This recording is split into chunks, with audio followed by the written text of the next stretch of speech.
One of the hardest things about loving someone is when they are late at exactly the wrong moment.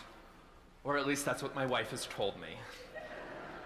Over the course of our marriage, I've gotten much better about being on time, but when you're late to something important, it can feel like you just don't care.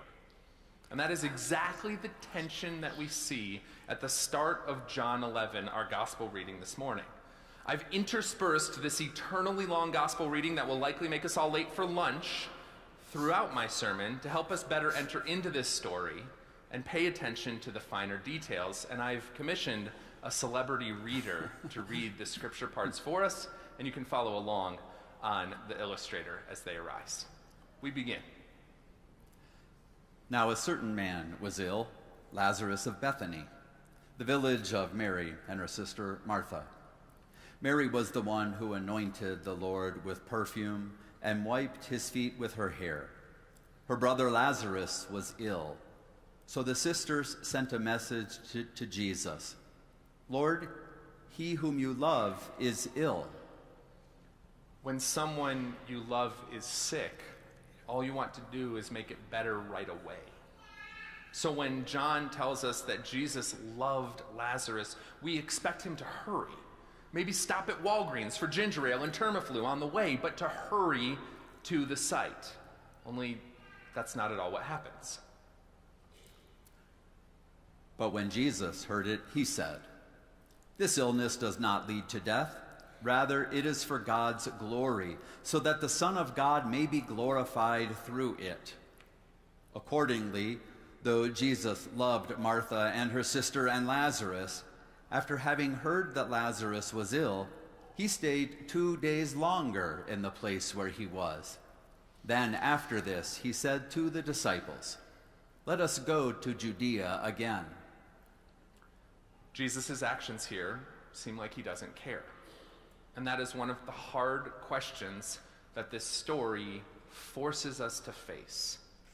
Where is God when we need God the most?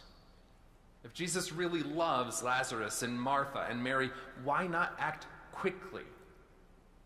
Maybe Jesus is trying to show us that his love is not measured by how quickly it arrives, but rather by how long it lasts. It's strange, though, because the disciples aren't at all concerned in this passage about Jesus' delay. No, they're worried about Jesus going into this town at all. The disciples said to him, "Rabbi, the Jews were just now trying to stone you, and are you going there again?" Jesus answered, "Are there not 12 hours of daylight? Those who walk during the day do not stumble because they see the light of this world, but those who walk at night stumble because the light is not in them." You see, the disciples are afraid that Jesus will die if he goes back to Judea. And I'm guessing that fear in some ways feels familiar. When sickness and death show up, it's very easy to spiral. But Jesus is not ruled by fear like this. He walks towards Bethany, and as John, the gospel writer, wants us to notice, he is walking towards not just Lazarus' death, but his own death as well. After saying this, Jesus told them, "Our friend Lazarus has fallen asleep, but I am going there to awaken him." The disciples said to him, "Lord, if he has fallen asleep, he will be all right." Jesus, however, had been speaking about his death, but they thought that he was referring merely to sleep. Then Jesus told them plainly, "Lazarus is dead. For your sake I am glad I was not there, so that you may believe. But let us go to him." Thomas, who was called the twin, said to his fellow disciples, "Let us also go, that we may die with him." As is all too common within the Gospels, the disciples miss the point. Jesus is talking about death, and they're over here saying, don't worry about this. Lazarus will just sleep it off. They want to soften the moment And honestly, so do we. Death has a way of making us reach for euphemisms. She passed on. He's at rest. They've gone to a better place. We do this because softer words help keep the stink of death at arm's length. The issue is, though, euphemisms do not raise the dead. They just help us pretend for a moment that things aren't that bad. When Jesus arrived, he found that Lazarus had already been in the tomb 4 days. Now Bethany was near Jerusalem, some 2 miles away, and many of the Jews had come to Martha and Mary to console them about their brother.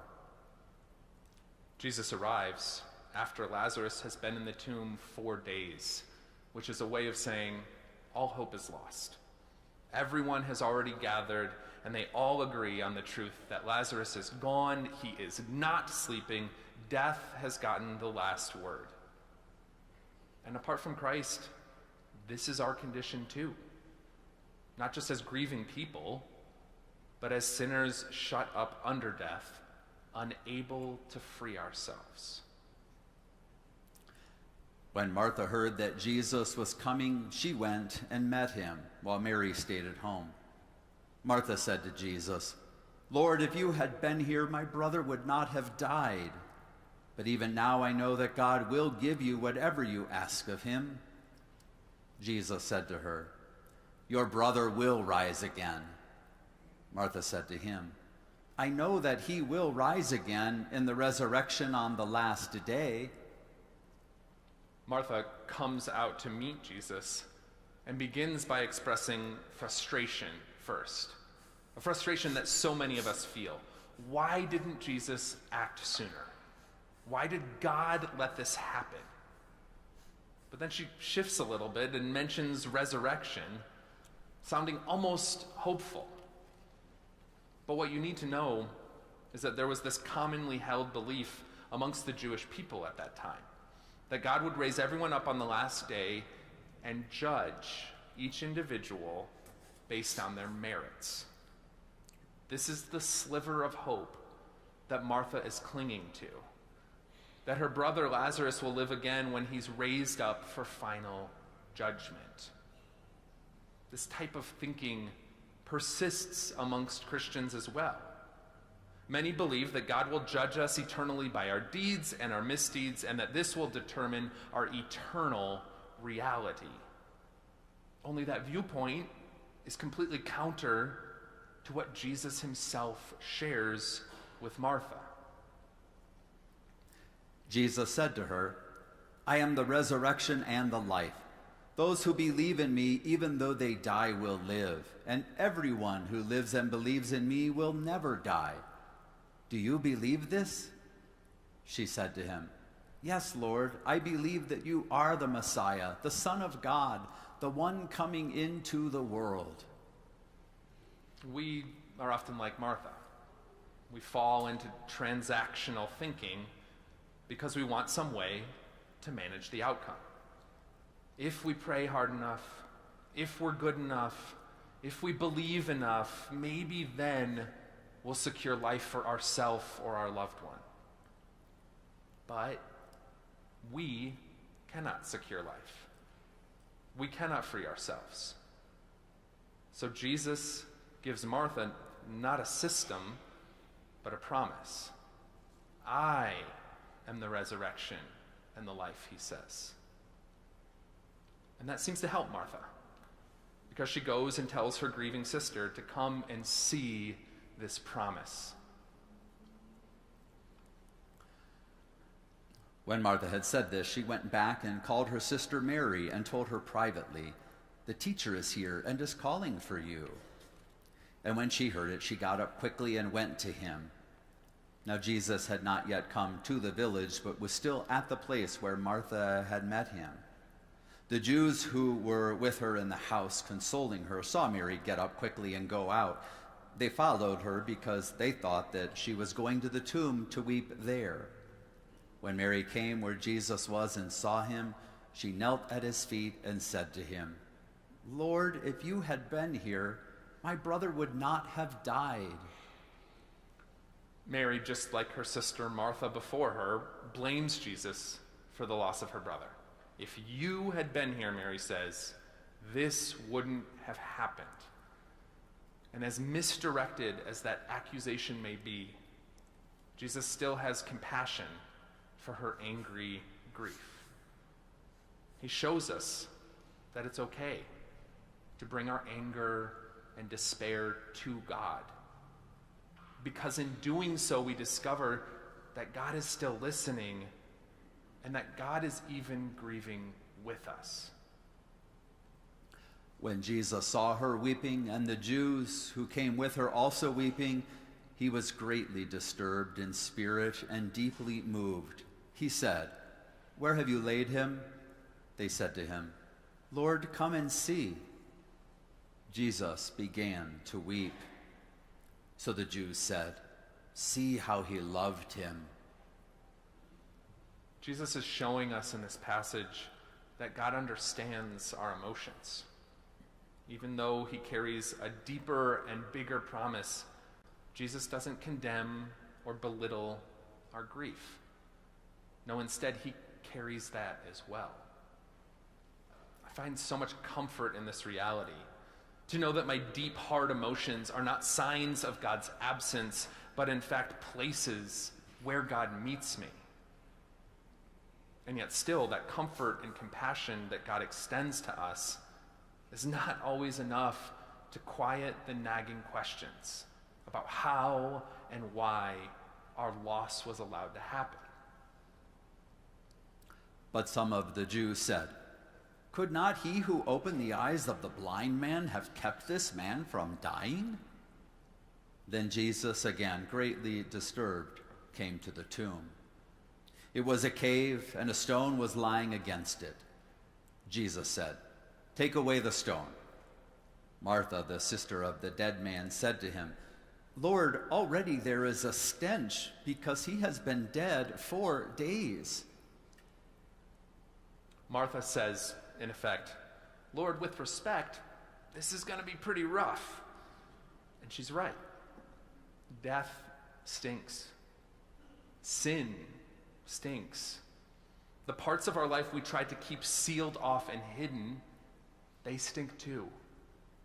So we roll stones in front of them. We dress nice. We say we're fine.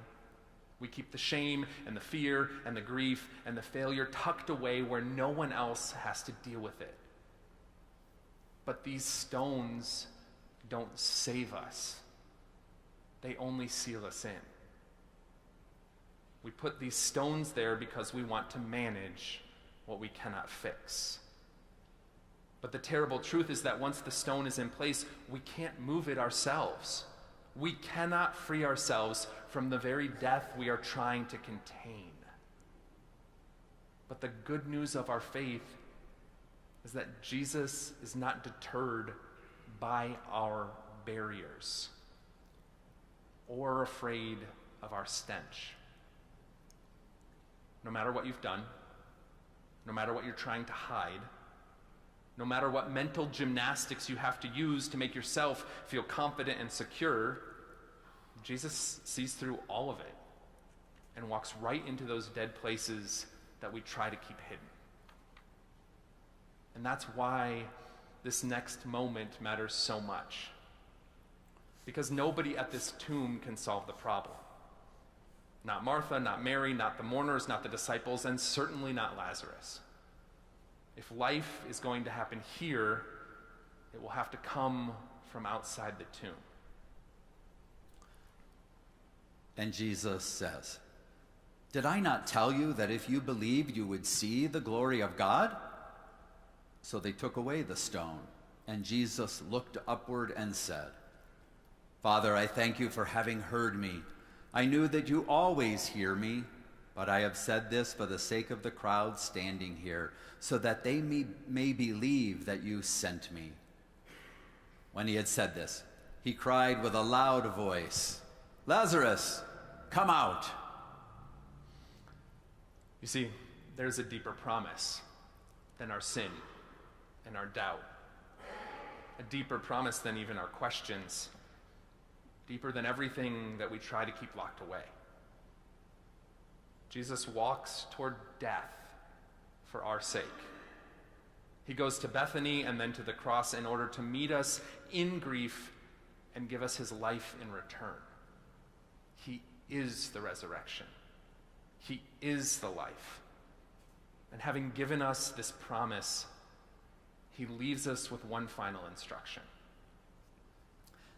The dead man came out, his hands and feet bound with strips of cloth and his face wrapped in a cloth. Jesus said to them, "Unbind him and let him go."